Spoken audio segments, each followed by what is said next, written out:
technique mini-series video 5. This one is about tension and relaxation. So what is tension? Tension is when we have a lot of like tenseness or stress in our body. Some people will talk about like, oh, my shoulders are so tense. I think adults have a lot of tension just in general because we're always stressed out and tired. Um, but for piano students, we can get tension in our hands sometimes, and that's no good. Sometimes we have tension in our wrists and sometimes, yeah, in our shoulders.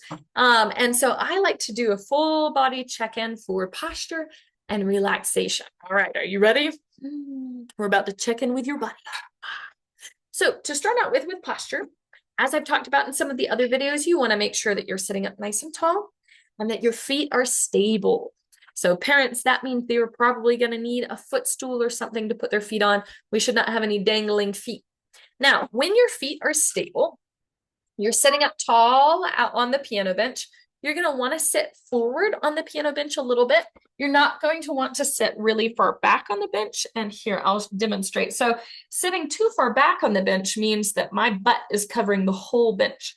That's not what we want.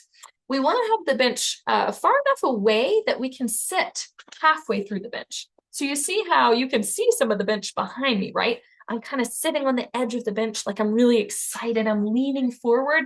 I'm kind of leaning into the piano a little bit. I say leaning, but I'm also sitting up nice and tall. I've got good posture.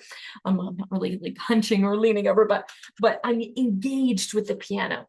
My feet are flat. Now, I can put my feet flat on the floor because I'm an adult, but you might not be able to, so you might need the footstool. All right, so now let's see. We're coming over here a little bit.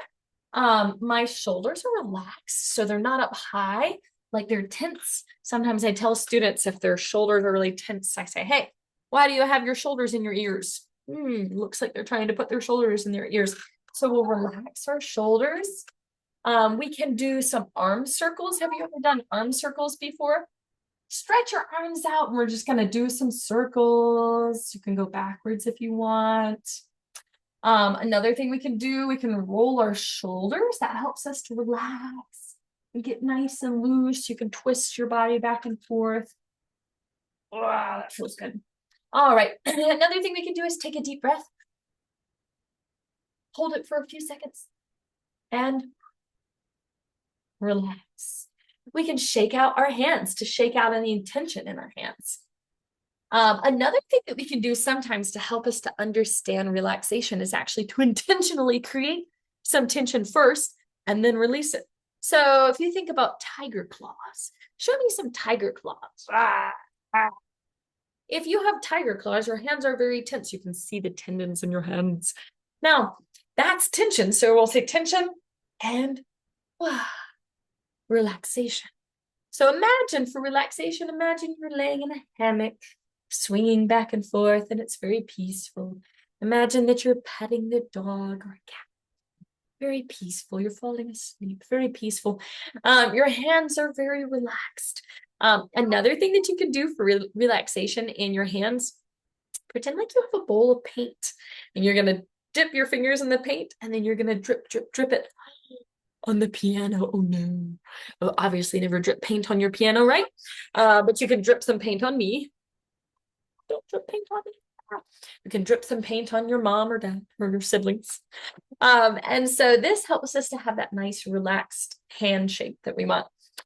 All right, so all of that is talking about tension and relaxation. So what does that mean when we come to the piano? Let's take a look. When I'm very relaxed, I'm going to be able to play with a lot of expression and beauty. And surprisingly, I have some students who say, well, I don't want to play things that are beautiful and lovely. I want to play stuff that's fast and cool and flashy. And I say, did you know, in order to be able to play things that are fast and cool and flashy, you need to have relaxation. You would think, oh, well, if I'm playing something fast and flashy, then maybe I should have tension in my body. But no, tension is kind of something that handicaps us in our piano playing skills. And, a handicap is something that makes things harder for you. So imagine, if you were about to run a race, but you hurt your ankle. You wouldn't be able to run the race very well, right? You'd be in a lot of pain. And so when we play the piano, we want to approach it in a way that allows us to do that really well. No matter what genre, no matter what kind of music we want to play, whether it's fast and cool or beautiful and lovely. So relaxation is the way that we achieve that. All right, I hope this helps.